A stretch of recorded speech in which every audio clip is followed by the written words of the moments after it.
Comment passer de salarié à entrepreneur? Dans cette vidéo, je vous partage 5 étapes qui vous permettent de faire cette transition de manière fluide. Let's go!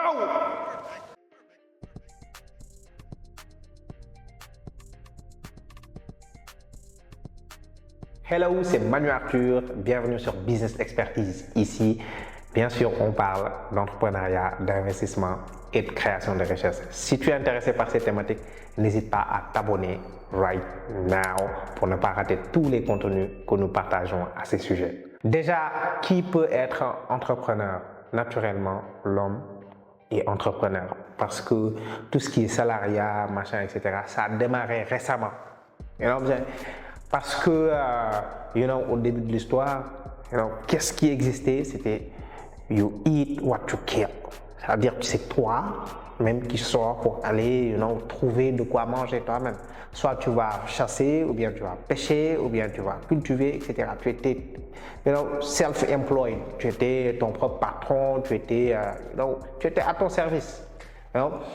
C'est avec l'évolution du monde que, de grands business se sont formés, de grandes organisations, et pour fonctionner naturellement de grandes organisations, il faut des hommes, et c'est tout à fait normal. Et il faut aussi comprendre que, bien que tout le monde peut être entrepreneur, tout le monde ne va pas être entrepreneur. Pourquoi? Parce que tout le monde ne veut pas être entrepreneur, parce que tout le monde ne veut pas faire les sacrifices que cela demande. Et sachez aussi que c'est tout à fait OK de vouloir faire une carrière, faire toute sa carrière professionnelle, passer toute sa vie dans une entreprise. C'est tout à fait normal. Même dans une maison familiale, il va y avoir, quand les enfants deviennent adultes, il va y avoir des enfants qui vont sortir pour aller habiter ailleurs. Il va y avoir d'autres enfants qui vont rester dans la maison avec leurs femmes, etc. Ils vont peut-être construire d'autres chambres, d'autres appartements, plus d'étages, etc. Et c'est comme ça que la maison continue à se développer et la vie est faite ainsi.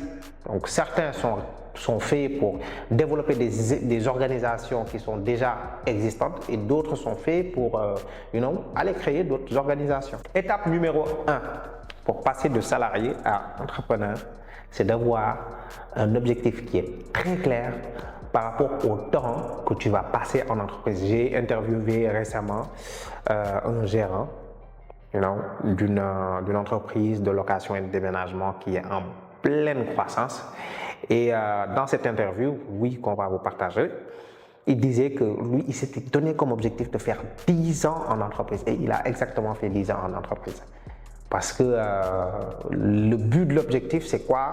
C'est que tu puisses travailler, faire le nécessaire pour ne pas sortir de ce créneau. Et quand je parle d'objectif, je parle bien sûr d'objectifs SMART, spécifiques, mesurables, atteignables, réalisables, limités dans le temps, machin. Mais là, à ce niveau-là, le plus important, c'est le temps qu'on va faire en entreprise. Est-ce qu'on va en entreprise pour faire 5 ans, pour faire 10 ans, etc. But fixez-vous un créneau qui est très clair. Deuxième étape pour passer du salarié à entrepreneur, c'est d'avoir une idée très claire de tout ce qu'on va acquérir grâce à notre passage en entreprise. C'est-à-dire, en entreprise, on doit d'abord y être pour des compétences qui sont précises. Il faut avoir une idée claire de toutes les cases qu'on veut cocher en termes de compétences pratiques. En termes de, je sais comment, je sais comment gérer une entreprise. Je dois savoir gérer les conflits entre collaborateurs. Je dois savoir gérer les périodes de crise. Je dois savoir planifier. Je dois savoir motiver les collaborateurs. Je dois savoir bien gérer les finances, etc.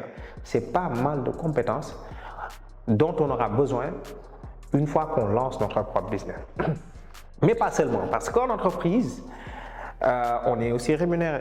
Vu qu'on est rémunéré et que quand on va lancer notre propre business, on aura aussi besoin de cash, on doit aussi en profiter pour mettre de côté une somme.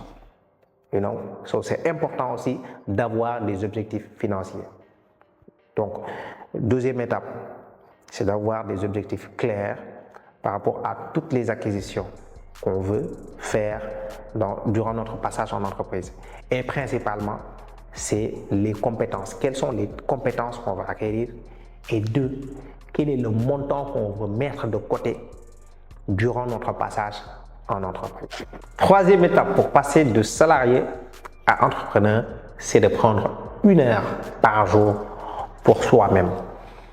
En entreprise, tu auras peut-être à travailler 7 heures, 8 heures ou plus de temps pour l'entreprise, et partiellement pour toi parce qu'en même temps, tu acquiers des compétences, tu gagnes de l'argent, etc. Mais là, je parle de 1 heure que tu vas mettre sur toi, sur ton développement personnel. Et quand je dis développement personnel, c'est tu prends ce temps-là pour te former uniquement. Formation en ligne, formation en présentiel, masterclass, séminaire, lire un livre, écouter un podcast. Tout ça, c'est des manières de se former. Alors, on peut aussi calculer ce temps-là d'une autre manière parce que par jour, c'est 1 heure, mais la semaine, c'est 7 heures. Alors, on n'est pas obligé de prendre 1 heure par jour. On peut se dire, OK, on va prendre 2 heures le lundi, 2 heures le mercredi, 2 heures le vendredi et 1 heure le samedi. Ça nous fait 7 heures. Donc, au fil du temps, en se formant, en investissant sur notre développement personnel, sur la formation, etc., à un moment donné, on a assez de bagages pour démarrer son business parce que l'argent, c'est la dernière ressource dont on aura besoin pour démarrer un business. La première ressource dont on aura besoin, c'est des compétences. Quatrième étape pour passer de salarié à entrepreneur, c'est de mettre plus de temps sur son propre business. Parce que à l'étape 3, on mettait 1 heure de temps par jour. Là, on va minimum mettre 2 heures de temps par jour. Ça nous fait 14 heures la semaine. Si possible, on peut mettre plus de temps. Et il y a possibilité de mettre plus de temps si on s'organise. Le but, c'est quoi? Le but, c'est de commencer à implémenter notre business petit à petit. Parce qu'un business, c'est comme un bébé, c'est comme un humain. C'est un fœtus, après ça devient un bébé, et puis ça commence à ramper, ça commence à marcher, ça commence à crier par-ci avant de parler, avant de commencer à courir à gauche et à droite. Et donc les 1 heure, le temps qu'on va rajouter, va nous servir à commencer petit à petit. On commence à un objectif. Oui, je vais essayer de décrocher un client par jour, dépendant de ce que tu fais. Oui, objectif, je vais commencer à, faire de sorte de faire un chiffre d'affaires de 50 000, 100 000 francs par mois avec mon propre business. C'est de petits objectifs business qu'on se fixe. Et petit à petit, on va essayer d'évoluer. Et l'étape 5, pour passer de salarié à entrepreneur, c'est le moment où on devient carrément, où on passe 100% de notre temps sur notre propre business. Et comment ça se fait? Parce que au début, j'ai dit il faut une transition qui est fluide. Alors pour cela, pour moi, le bon moment, c'est d'attendre que notre propre business commence à générer autant qu'on gagne en entreprise ou à générer plus. Et c'est tout à fait possible. Donc, on travaille jusqu'à ce que le business commence à générer assez de chiffre d'affaires qui puisse nous permettre d'en vivre ou bien d'avoir le minimum pour vivre. Toujours par rapport à ça, les cas peuvent être différents. Il y en a qui sont, qui veulent faire cette transition au moment où ils sont déjà cadres supérieurs, ils gagnent déjà des millions, etc. Pour eux, ça va être plus compliqué. C'est-à-dire qu'ils ne pourront pas forcément attendre que leur propre business puisse commencer à générer autant que leur salaire ou bien autant que leur salaire cumulé aux privilèges qu'ils ont en entreprise. Ils devront forcément faire un sacrifice. Et l'entrepreneuriat, ça va aussi avec des sacrifices. Je dirais même pas l'entrepreneuriat, je dirais globalement l'atteinte de grands objectifs dans la vie va avec des sacrifices et c'est tout à fait normal. Mais quand on y croit, quand on travaille pour atteindre ces objectifs-là, on y arrive. Quand, je ne saurais le dire parce que c'est l'entrepreneuriat, c'est le business, ce n'est pas une science exacte. Tu peux planifier, dans ta planification, tu peux te dire oui, 6 mois, etc. J'ai vu énormément d'immigrés, de Sénégalais de la diaspora qui ont décidé de rentrer, etc. en se donnant 6 mois pour... Au bout de 6 mois, il n'y a rien. Ils repartent. C'est pas une question de... c'est-à-dire, tu planifies juste pour pouvoir mettre en place des stratégies, etc. Mais la planification ne peut jamais être quelque chose de sûr, d'exact. Parce que quand tu planifies, tu es sur... tu es sur des imaginations, etc. Tu n'es pas sur le terrain. Mais la réalité des choses, tu la connais vraiment quand tu es sur le terrain. Je viens de vous donner 5 étapes pour passer de salarié à entrepreneur.